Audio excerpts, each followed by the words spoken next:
If we could get every billionaire around the world to move here, it would be a godsend that would create a much bigger income gap, said the mayor, Michael Bloomberg, speaking during his weekly radio sit-down with WOR's John Gamblin. Rezoning was a self-serving economic tool to attract wealthy investors, but it created a cancer that infected the New York City workforce by creating a feeding frenzy for predatory developers.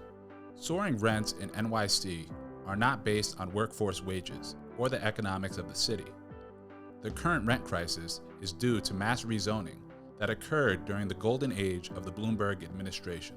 The partnership between the billionaire mayor, Michael Bloomberg, and socialite Amanda Burden, chairperson of the City Planning Commission, rezoned 40% of the land.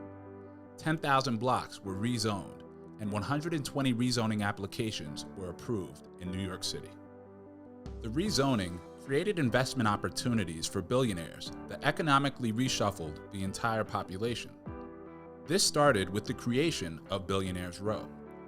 This created a cancer that artificially caused rents to soar, leading to workforce displacement.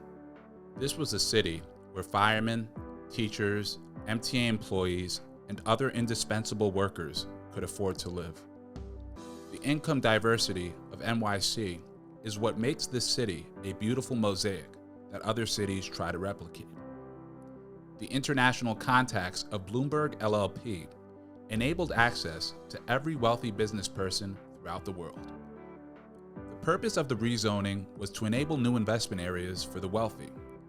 A stretch of luxury skyscrapers rose on 57th Street, creating the new Billionaires Row and marking a new age for the ultra-wealthy in NYC. The purchase price of these apartments ranged anywhere from $48 million to north of $100 million. This enticed the wealthy from around the world to park their fortune in NYC real estate, which also invited a number of nefarious characters who purchased these apartments through shell companies and LLCs to hide their identity. Many of these ultra-luxury apartments remain empty to this day.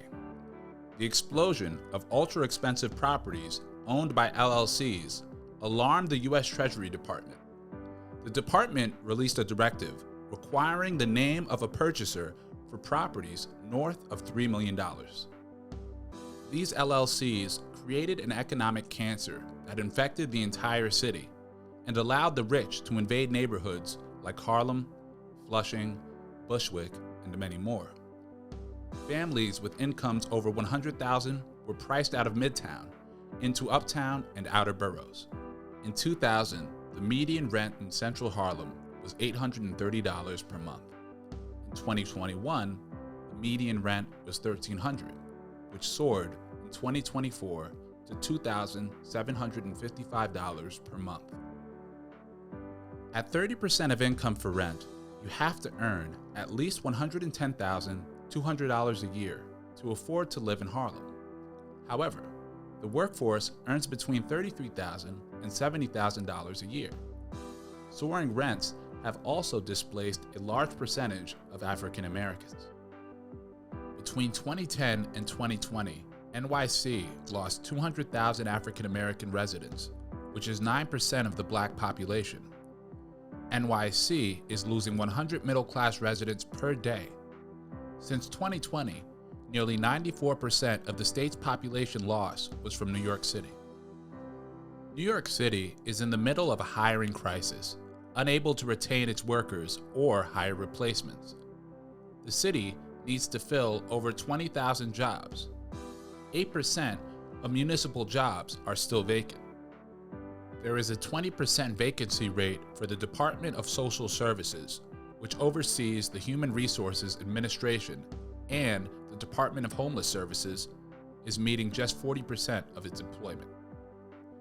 The Department of Small Business Services has a 32% vacancy rate.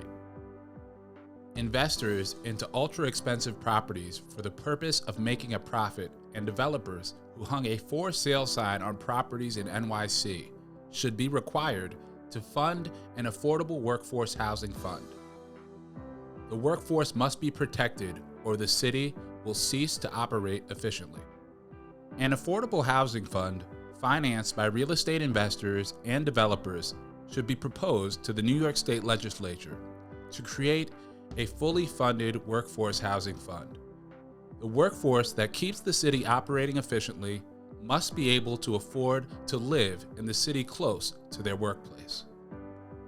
It is the government's responsibility to provide the resources to enable the workforce to afford the rents in the city.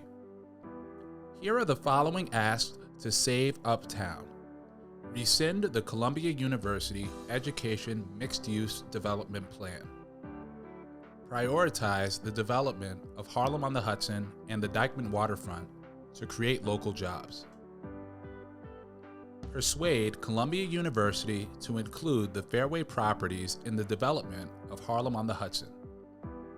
Redevelop the Lincoln Correctional Facility into workforce ownership housing with incomes starting at $32,280 per year. Reinstate an Uptown Development Agency. Pass legislation that will create a workforce housing fund financed by upper-income real estate developers and real estate investors. The average market rate apartment has recently passed $5,000 per month. At 30% of income for rent, affordability is $200,000 per year. This will further endanger the workforce and embolden the development of the 145 project, Lenox Terrace Extension, and Lincoln Correctional Facility unless action is taken.